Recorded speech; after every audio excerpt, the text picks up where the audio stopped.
I've had enough of my parents. Honestly, I've been fed up for years, but this one takes the cake. This whole situation started with a vacation. A luxury vacation, no less. And the worst part? I paid for it. But, of course, that's not the story. The real story is how I ended up walking away from it, mid-trip, after I realized just how far they'd pushed me. Let me backtrack a bit. My name's James, I'm 26, and for as long as I can remember, I've always been the kind of person who wanted to make my parents proud. The only problem is, no matter what I did, nothing was ever good enough for them. I could ace every test in school, win every competition, land every job, but there was always something else. But at the end of every compliment. You did great on that project, but you should have gotten a promotion already. Or, that's a nice paycheck, but you could be making more if you weren't so focused on that side hustle. It's exhausting. But here's the thing, I'm not a failure. I'm doing well for myself now. I have a decent job, and I've been working my tail off for years to get to a place where I don't have to worry about money or living paycheck to paycheck. I've put in the work. And yet, there's this constant feeling with my parents that nothing's ever enough, that I should always be doing more. So when my parents started talking about this luxury vacation they wanted to take, I wasn't exactly thrilled. We're talking about a 5-star resort, a private beach, fancy dinners every night, and spa treatments on the regular. It was expensive, and they wanted me to foot the bill. You'd think I'd just say no, right? But that's not how my parents operate. There's a lot of guilt tripping involved, a lot of "you don't want us to be miserable, do you?" And "we worked so hard to give you everything, and now we just want to enjoy a nice vacation together." After months of hearing the same thing, I finally caved. I figured, okay, maybe it'll be a nice break. Maybe, just maybe, it would be a chance for us to bond. The problem? I wasn't just paying for my part of the trip. I was paying for everything. Sure, I could afford it, but the whole time I was dreading it. And when we finally got to the resort, it only got worse. The first night, my parents didn't even bother to hide it. As soon as we were seated at the dinner table, my mom glanced at the menu and said, "It's so nice to have a son who can afford this kind of thing. We can't even imagine spending this much on ourselves." My dad, not missing a beat, said, "Yeah, we would have never done this if it weren't for you." They both laughed like it was some kind of joke. It wasn't funny. It was humiliating. They weren't even trying to make me feel appreciated. They were rubbing it in my face. Every time I went to pay for something, they'd make a comment about how much I was helping them out. I was the big hero who was paying for their lavish getaway, and they didn't even care enough to pretend like they were grateful. But the worst part? It was all just the same old game. The same old dynamic. I was the provider, and they were the takers. And it was never going to be enough for them. By the third day, I was already fed up. Every meal, every spa visit, every excursion we went on, I was the one pulling out my card. They barely said thank you. Instead, they just casually mentioned how nice it was to have a son who made it, but that I still had a long way to go. As if the vacation was some kind of test. As if I had to prove something. I started to think about what it would be like to just walk away. To leave. To stop playing their game. But I told myself it was just a thought, and that I'd stick it out. Maybe things would get better. Maybe I was just overthinking it. Then came the moment that broke the camel's back. We were sitting at the pool after a long day, and my dad turned to me, glass in hand, and said, "You know, James, if you really want to make something of yourself, you need to stop wasting money on stuff like this. You've got a good job, but you could be doing a lot more. You should have already bought a house by now. All this money you're spending on luxury vacations, you should be putting it into something that actually matters." It was like a slap in the face. Here I was, bending over backwards to make sure they had the best vacation they'd ever had, and this was the thanks I got? It wasn't just the comment, though. It was the way he said it, as if I was the one who was doing something wrong by trying to treat them. Like I was the one who had failed. My mom chimed in with, "You really need to stop living like this. Always spending on yourself, never saving for your future. I'm just worried about you, James." I couldn't take it anymore. I stood up, excused myself, and walked straight to the concierge. I didn't even look back. I went to the front desk, asked to change my flight, and made arrangements to leave that night. I was done. The next morning, when they were still sleeping, I packed my things, checked out, and caught my flight home without saying a word. But here's the kicker. I didn't just leave. I didn't just leave them there without a word. No, I made sure they paid for their share. The thing is, when I made the reservation, I covered all of it, thinking I was being generous. But I had a change of heart, and when I checked out, I made sure I paid for just my part. I didn't cover their share. I left them to deal with it. I was already on my way to the airport when my phone started buzzing. Missed call after missed call. Text after text. James, where are you? You can't just leave us here. You're being childish. You need to come back and pay. I just ignored it. I wasn't about to get roped into their guilt-tripping games anymore. By the time I landed, my phone was blowing up. It was my mom. It was my dad. It was every family member, demanding to know what happened, why I'd abandoned them. They even tried to make it seem like I was the bad guy. But I didn't care. I just wanted to be free from them. And now I was about to face the fallout. The moment I stepped off the plane, I could already feel the weight of the storm coming. My phone hadn't stopped buzzing the entire flight, but now that I was back home, it was like I had stepped into the eye of it. I figured it would be bad, but not this bad. My parents were relentless. Every time I looked at my phone, there were more calls, more texts, each one pushing harder for me to fix what I had done. James, please, we can't believe you did this. We're stuck here, and it's all your fault. Come back and finish what you started. You don't just leave family hanging like this. And then, of course, the guilt trips. You've changed. You're not the son we raised. At first, I just ignored it. The last thing I wanted to do was engage with them, but after an hour of constant notifications, I gave in.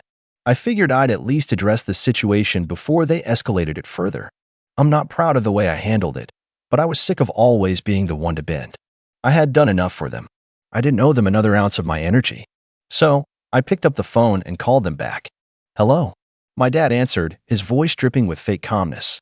You don't need to yell at me anymore, I said, not wasting any time. I'm not coming back. I paid for my part.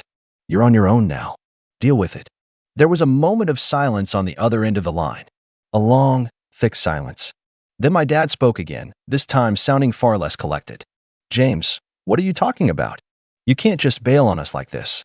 You promised you'd take care of everything. You have the money. What kind of son does this to his parents? Apparently, the kind who's tired of being treated like a walking wallet. I shot back. You never cared about me, just what I could give you. Every time I did something good, you found a way to twist it into a criticism. You never said thank you, just you could do more. Well, I'm done doing more. You can pay for the rest of your vacation yourselves. I'm sure you'll figure it out. I could practically hear my dad's face turning red with rage. He started rambling, stammering about how unreasonable I was, how he and my mom had sacrificed everything for me, how they had made me who I am. Yeah, right. I cut him off, my voice dripping with sarcasm. You've done such a great job. I've been trying to get your approval my whole life, and all I've gotten is how I'm not enough. So here's the deal, Dad, I'm not your backup plan anymore. I'm done paying for things I didn't ask for and being expected to clean up your messes. I paused for a second, letting that sink in, before I added one final jab. Maybe you should have thought about that before you kept telling me not to spend money on vacations, huh? I'm pretty sure we can't afford it, was your favorite line growing up, but suddenly it's fine when I'm footing the bill. I hung up the phone before he could say another word. The thing is, I thought that would be the end of it. I thought my parents would be embarrassed or, at the very least, angry enough to leave me alone for a while. But no, that's not how this family operates. They weren't going to let me go that easily. What I hadn't anticipated was how much my other family members, my aunts, uncles, cousins, would get involved. I hadn't even realized they were in on the group chat until I looked at my phone later that evening. I had 26 missed calls and about 30 messages from them, all demanding explanations. James, you've gone too far. You can't just leave your parents like that. They raised you. They gave you everything. This isn't how family works. James, your parents are devastated. Don't be so selfish. They needed you. It's one vacation, one trip. What's the harm in helping them out? I could already feel the familiar weight of guilt creeping in. Every message, every call, every comment from the family made me second-guess myself, even though deep down, I knew I was right. They were all on the side of my parents. All of them. Not a single person seemed to care about how I felt. Not a single person thought it was weird that my parents had demanded I pay for everything and then had the audacity to guilt-trip me when I finally put my foot down. That's when I realized they were all just playing the same game. Everyone in my family expected me to be the one who sacrificed, who gave, who worked myself to the bone while they sat back and enjoyed the show. But I wasn't playing anymore. Still, I couldn't ignore them forever. I had to say something. So, I responded to the group chat. I'm not sorry. I did what I had to do. And if that upsets you, well, I guess it's a wake-up call for all of you. I'm tired of being everyone's safety net. You want to blame someone for the mess? Blame my parents for making me feel like I wasn't good enough unless I was helping them. Don't drag me into this. I sat back after sending that message and waited for the fallout. It didn't take long. James, this is ridiculous. You're a grown man. You're acting like a child. Do you want to throw away your entire relationship with your family over one vacation? My uncle responded, his message short and sharp. And then came the kicker. Your parents are heartbroken. They feel abandoned. You've ruined this whole trip for them. Why would you do this to them? But that was the thing. I wasn't doing this to them. I was doing it for me. For once, I was standing up for myself. For once, I wasn't the one who had to bear the weight of everyone else's issues. And let me tell you, after all the years of constantly giving in, hearing them all pile on to make me feel guilty, it was a bit of a relief. I was tired of being the one who had to do it all. I was tired of being the punching bag. It felt good to let them know I wasn't going to put up with it anymore. But of course, they didn't take it well. Within hours, I had more calls and messages from my parents, each one worse than the last. We don't need you anymore, my mom said. You've made it clear you don't care about your family. Go ahead, enjoy your lonely little life. You'll see how far your pride takes you. But it didn't end there. They weren't just angry, they were calling everyone in the family, spinning the story however they wanted to make me look like the villain. They were the victims, and I was the ungrateful son who abandoned them. It was sickening. And yet, I wasn't backing down. Not anymore. Now, the question was, how far were they willing to take this? And how far would I go to make them understand that this wasn't just about one vacation? It was about the years of manipulation and selfishness that had led me to this point. The days after my phone call with my parents felt surreal. The messages and calls didn't stop, but something strange started to happen. I began to feel this sense of liberation, like I was finally free from the invisible chains that had bound me for so long. I wasn't responsible for their happiness anymore. I wasn't the one who had to make up for their mistakes or try to get their approval. It was a strange kind of peace, one I had never experienced before. But that peace didn't last long. As expected, the family drama exploded. The group chat was now a battleground. I could feel the tension rising with every message. My cousins, aunts, uncles, and even distant relatives all chimed in, taking sides. It was like I was trapped in a whirlwind, spinning between guilt and anger as every member of my family tried to twist the narrative in their favor. My mom and dad were relentless.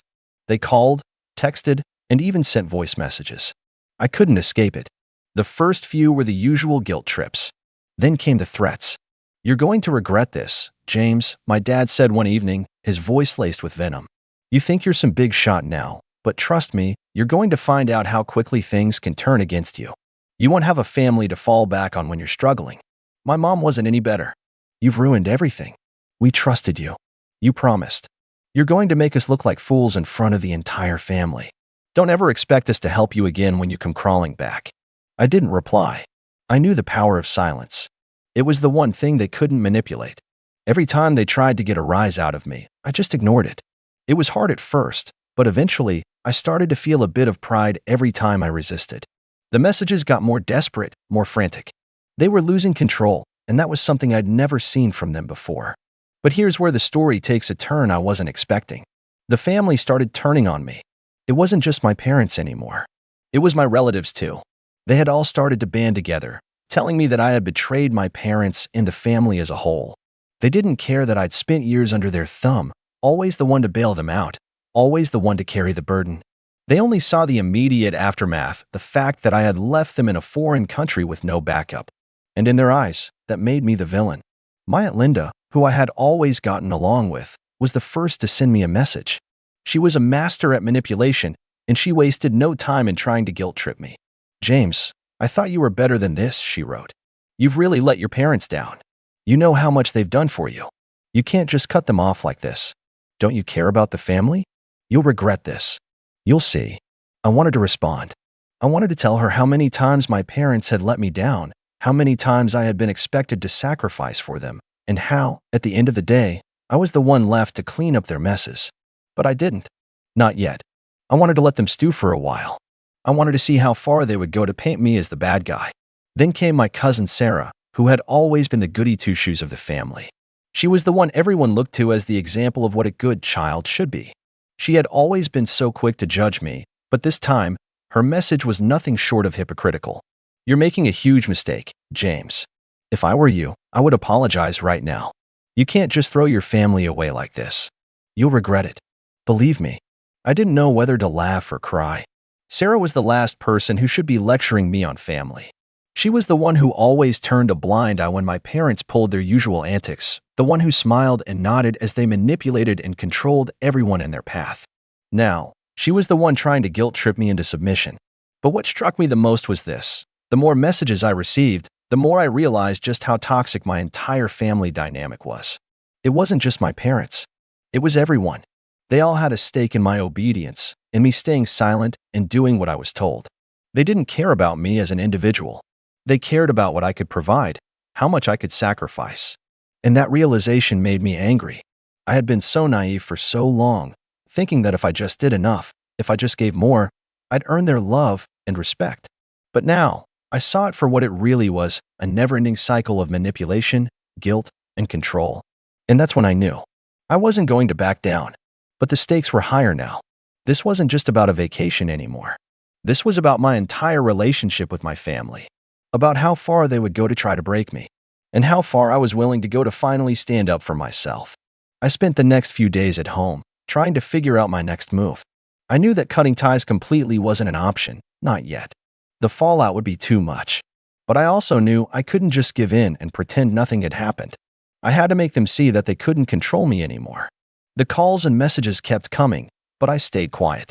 Then, one evening, I got a message from my dad. It was short, but it hit me like a ton of bricks. You've really gone too far this time, James. You'll see. We won't forget this. I stared at the message for a while, the weight of his words sinking in. I didn't know what was coming, but I knew one thing for sure. Things were about to get a whole lot worse. And I wasn't sure I was ready for what would happen next. The message from my dad lingered in my mind for days. We won't forget this. It was a simple threat, but the weight behind it felt like 1,000 pounds. They were furious, but I was done. I had made my decision. There was no going back now. The silence continued for a while.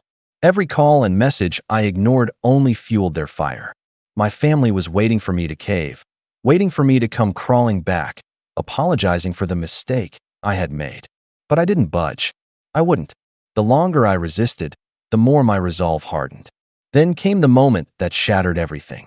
It was a Saturday evening when I received an unexpected phone call. I didn't recognize the number, but something told me it was important. I hesitated for a moment, but curiosity got the better of me. I answered. James, it's Aunt Linda.